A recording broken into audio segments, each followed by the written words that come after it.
Bem, meus amigos, aqui Robson Pisol, vindo para a nossa sexta videoaula, dando sequência à nossa série de vídeos, falando um pouquinho sobre a história da carpintaria e também da marcenaria. Estamos buscando os registros históricos, desde a criação do homem até os dias atuais. E para isso, meus amigos, estamos fazendo o uso de um livro muito antigo, um livro milenar, bem conhecido e por muitos, né? A Bíblia. A Bíblia nos traz inúmeros registros históricos referente à nossa bela profissão, né? A intenção não é falar de religião, e sim demonstrar dentro deste livro milenar esses registros históricos referente aí, então, ao nosso ofício. Meus amigos, na videoaula passada, nós vimos o registro de um artesão, né? Que talvez tenha sido o primeiro mestre de obra, né, ou um mestre carpinteiro, que se tem registro, né? Irão Abi. Irão Abi, ele era, diz a Bíblia, que ele era um homem muito habilidoso, né? E ele foi ali convocado pelo rei Salomão para que desse ali continuidade ali na construção do templo, né? Principalmente na reta final, que durou também muitos anos, na questão do acabamento, né? E na confecção dos móveis e dos utensílios ali do templo, né? Meus amigos, como vimos, né, nessas videoaulas aí, o rei Salomão fez aí um grande empreendimento com a construção do templo, né? Mas será que este foi o único grande empreendimento que o rei Salomão se propôs a fazer, né? Será que na Bíblia existe algum outro registro histórico sobre algum grande outro empreendimento que talvez ele tenha feito? É isso que nós vamos ver na videoaula de hoje. Nós vamos aprender, meus amigos, e vamos ver, né, de forma bem clara, como que a carpintaria naval também ela se evoluiu com o decorrer do tempo, né? E vamos conseguir ver essa evolução dentro do contexto da Bíblia, dando continuidade nessa nossa penúltima aula, né, que estamos utilizando deste livro aqui como referência. Então, o que será que Salomão fez após a construção do templo? Não muito comentados nos dias de hoje, meus amigos, né? Parece que o templo do Salomão, né, ele roubou toda a cena para ele, né? E é lógico, mais do que merecido, porque o templo, na verdade, era a casa de Deus, né, no meio do povo de Israel, né? Mas Salomão também, ele fez inúmeras outras obras grandiosas, né? E não muito conhecidas, né? Tenho certeza que os amigos vão ficar surpresos ao ler esses relatos aqui. Então, meus amigos, lá no capítulo 9 de 1 Reis, no capítulo 17 até o versículo 19, né? Para aqueles que estão com a Bíblia aí acompanhando com a Bíblia, 1 Reis, capítulo 9, do versículo 17 ao 19, lá diz assim: Salomão construiu Gezer, Bet-Horon Baixa, Baalate, Tamar no deserto do país, bem como todas as cidades armazéns de Salomão, as cidades dos carros de guerra, as cidades para os cavaleiros, e tudo o que Salomão desejou construir em Jerusalém, no Líbano e em todas as terras sob o seu domínio. Então, nesses dois versículos aqui, meus amigos, se resume inúmeras construções, né, empreendimentos que Salomão, ele almejou, né, ele financiou e foi realizado, né, foram construídos inúmeras cidades, não só ali, né, em torno da onde ele morava, mas inclusive em lugares mais distantes, como no Líbano, né? Então, esses dois versículos nos mostram que os homens que trabalhavam para Salomão na época, né, continuaram a trabalhar com os funcionários do rei Irão de Tiro, né, da nação de Tiro, do qual ajudavam e certamente transmitiam um conhecimento para ali os os empregados de Salomão, né? Porque na videoaula passada nós vimos que o próprio Salomão manda uma mensagem para Hirão, rei de Tiro, dizendo que os seus servos, né, não tinham habilidades como de Arão, né? Por isso que Arão forneceu, além da matéria-prima, forneceu também a mão de obra especializada para a construção do templo. Certamente, esta parceria, né, durou por mais tempo, né? Ela se estendeu por mais tempo. Mas será que foi só isso, então, que Salomão fez, né? Fora a construção do templo e dessa quase dezenas de cidades, né? Que se resume em 2 versículos da Bíblia. Será que Salomão parou por aí? Meus amigos, aí é que vem algo surpreendente. Para aqueles que trabalham mesmo com a carpintaria, para não dizer até mais especificamente, por que não, com a carpintaria naval, né? Olha que bacana o que Salomão fez no mesmo capítulo, né? Capítulo 9 de 1 Reis, no versículo 26. No início do versículo diz assim: o rei Salomão fez também uma frota de navios, né? Então olha que bacana, meus amigos. Não foram um navio ou 2 navios, foram uma frota de navios, né? E será que esses navios eles eram grandes? Será que eles eram pequenos? Será que eram barquinhos, né? Então, neste próximo relato, nós vamos conseguir ter uma noção do tamanho que eram essas embarcações. E vamos ter também a referência sobre outras embarcações, né? Por exemplo, as embarcações do amigo de Salomão, o rei Hirão, né, de Tiro. Então, para aqueles amigos que estão acompanhando aí com a Bíblia, 1 Reis, no próximo capítulo, capítulo 10, versículo 11, lá diz assim: a frota de navios de Hirão, que transportava ouro de Ofir, também trouxe de Ofir uma quantidade muito grande de madeira de sândalo, bem como pedras preciosas. Então vejam bem, meus amigos, dá-se a impressão de que não era um navio muito pequeno não, né? Por quê? Porque ali diz que ele transportava ouro, que não é muito leve, né? E transportava também uma quantidade muito grande de quê? De madeira de sândalo, né? Ou seja, dá-se a impressão que se trata de grandes embarcações, né? E no início desse versículo que acabamos de ver, aqui está falando o quê? A frota de navios de Hirão, né? O rei de Tiro. No versículo passado, né, nós lemos da frota que Salomão fez para ele. E agora nós vimos aqui falando da frota do outro rei, né, que se chama aí o rei Hirão. Mas então, meus amigos, a gente pode ficar com a impressão que talvez as embarcações do rei Hirão poderiam ser grandes, como nós vimos aqui nesses relatos aqui, né? Mas será que a frota, os navios do rei Salomão ficavam atrás? Será que daí no caso as do rei Salomão eram embarcações menores? A Bíblia também nos mostra, nos dá a resposta a essa pergunta. No mesmo capítulo, no versículo 22, lá diz assim: pois o rei, aqui está se falando do rei Salomão, pois o rei tinha uma frota de navios de Tarsis, que navegava junto com a frota de Hirão. E uma vez a cada 3 anos, a frota de navios de Tarsis vinha carregada de ouro, prata e marfim, macacos e pavões.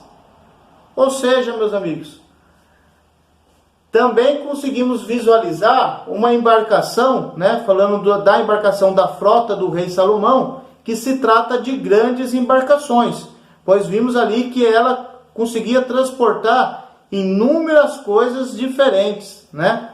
Então, com isso, nós percebemos que com o passar, né, do tempo, com a ajuda mútua, com o homem trabalhando junto, né, unindo forças, né, aí no caso a nação de Tiro com a nação de Israel, né, ou seja, o rei Hirão e o rei Salomão, né, foi algo benéfico, porque ambos trocaram experiências, né, uniram forças, né, e conseguiram, através dessa troca de experiências, compartilhar o conhecimento. Nós vimos claramente que foi compartilhado o conhecimento quando nós percebemos lá atrás na videoaula passada o rei Salomão falando que os seus funcionários não tinham habilidade, e já depois, uma história bem mais à frente, depois de anos e anos após a construção do templo, né, falando de quê? Das embarcações também de Salomão. Certamente o conhecimento dos funcionários de Irão foi repassado ali para os funcionários do rei Salomão, né? Então isso é muito bacana, mas ao transmitirmos o conhecimento, né, as duas partes saem ganhando, tanto aquele que aprende quanto aquele que ensina, né? Porque ninguém nasce aprendendo tudo, né? A partir do momento que você ensina algo para uma pessoa e aquela pessoa aprende, aquela pessoa ela pode o quê? Aperfeiçoar aquela técnica, né? E aperfeiçoando aquela técnica, de repente fazendo a aplicação de uma forma diferente, talvez mais fácil, né? Ela pode retransmitir o conhecimento para aquela primeira pessoa. Então é uma troca, né, meus amigos? E lembrando também que Salomão, também nos registros passados, só para uma questão de justiça, né? Que Salomão também diz a Bíblia, no relato anterior, vimos na videoaula passada, que Salomão também pagou por esse conhecimento também, né? No caso, não foi porque foi algo na camaradagem, não, né? Na questão também foi uma troca, Irão também foi beneficiado por Salomão, porque Salomão pagou, e ali, se a gente for parar para estudar, né, os relatos, Salomão pagou e pagou muito bem, né? Todo esse conhecimento, esse material, essa mão de obra especializada para Irão, né? Não foi nada gratuito, né? No caso aí de Salomão e Irão. Mas o bacana, meus amigos, para a gente meio que encerrando a nossa videoaula de hoje, é que nós não poderíamos passar batido, né, por todos esses empreendimentos que o rei Salomão proporcionou aos homens da sua época, né, a fazerem, né, a fabricarem. Por quê? Porque ali começa a troca de conhecimento, né? Ali vai passando o conhecimento adiante de uma geração a outra, né? Nós vimos ali que só no tempo de Salomão, né, nós vimos ali a evolução do homem na carpintaria civil, na carpintaria militar. Nós vimos hoje aqui, na carpintaria naval, né? Então tudo isso, né? Lembrando que Salomão foi o homem mais sábio, talvez, né? Vamos dizer assim, o homem mais sábio, diz a Bíblia, que existiu, né? Que governou, né? Então essa sabedoria também, de certa forma, nos beneficiou, né? Beneficiou o nosso ofício, a nossa profissão. Porque a partir do momento que Salomão, ele se empenhou, né, esses empreendimentos, né, esses empreendimentos contribuiu para que o homem pudesse desenvolver e aplicar suas técnicas, né? Seja ela na profissão que tenha sido, né? Aí não foi só a carpintaria, né? Foi inúmeras outras profissões necessárias também para a realização desses empreendimentos aí. Mas estamos nessa videoaula falando especificamente do nosso ofício, não é mesmo? Olha para vocês verem. Aí trazendo até um pouquinho para o lado da marcenaria, mesmo que não se utiliza esse nome dentro desse livro, né? Mas, por exemplo, na questão da construção das mobílias, né? Quando a gente para poder ver a questão do templo de Salomão, lá fala sobre a confecção dos utensílios, né? E coisas do tipo. Mas mesmo no registro que nós estamos lendo hoje, no registro histórico de hoje, de 1 Reis, capítulo 10, no versículo 18, né? Lá diz assim, o rei também fez um grande trono de marfim, né?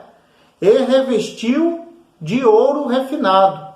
Ou seja, o trono era de madeira, né? Esculpido certamente, desenhado, bonito. E o acabamento, o revestimento de ouro refinado, né? Ou seja, a gente começa a ver até inclusive no livro de 1 Reis, registro do homem já aperfeiçoando as suas técnicas na questão da construção, né, de mobílias, né, dos móveis, né. Aí nós vemos a questão da construção de um trono, também conhecido como cátedra, né. Então isso é bacana, meus amigos, porque nós começamos a ver lá atrás o desenvolvimento que era bem simples e aos poucos ele vai ganhando forma, né? Então na videoaula de hoje nós podemos ver o quanto que Salomão contribuiu para o desenvolvimento, né, da nossa profissão, do nosso ofício.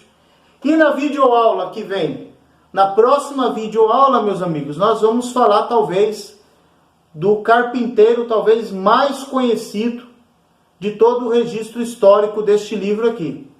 E não só de um, mas de duas pessoas, né? O que nos traz uma certa honra, né? Principalmente para os amigos que acreditam neste livro aqui, né? Então, agradeço a todos os amigos que vêm acompanhando as videoaulas, né? Tenho acompanhado através do Analytics que a maioria dos vídeos tem aí em torno de 15 a 20 minutos e as pessoas estão assistindo em média 4 minutos. Eu não consigo imaginar a lógica da pessoa pegar um vídeo de 20 minutos e pulando o vídeo, né? Para poder, de repente, conseguir assistir 4 minutos achando que vai resumir a videoaula para poder entender, né? Enfim, é só um toque. Eu não ganho nada por questão de tempo de visualização, não. A questão é até onde a gente de fato quer aprender, né? Talvez para muitos a parte teórica ou a parte histórica, a pessoa talvez não consiga ter a noção real do que isso significa, né? Mas para uma pessoa que de fato almeja crescer nessa profissão, que sonha ser um mestre de marcenaria, de carpintaria, é muito importante, se um dia ele for abordado pelas pessoas referente à parte histórica da nossa profissão, a pessoa poder falar com certeza, não falar abobrinhas, né? Falar com orgulho da sua profissão, demonstrando amor para aquilo que faz, né? E conhecer a história da nossa profissão é a mesma coisa de quando a gente conhece o amor da vida da gente, né? Para aqueles que são casados, né? Certamente os amigos, quando conheceu aí a sua esposa, os amigos quiseram saber tudo sobre a sua esposa, né? A família dela, a história da família dela, da onde que ela veio, né? A sua cultura, né? A mesma coisa com a nossa profissão. Quando fazemos algo por amor, é essencial que nós aprendemos também um pouco sobre a história. Então, a próxima videoaula é a última videoaula que vamos estar falando referente a esse livro aqui. Depois nós continuamos ainda um pouco mais sobre a história da carpintaria, porém já histórias que está mais adiante do que este livro aqui nos tem de registro. Tá bom, meus amigos? Então um forte abraço para todo mundo, vamos que vamos. A gente está muito feliz, animado aí com os amigos que vêm acompanhando, né? E fica então a dica. Até a próxima e fui!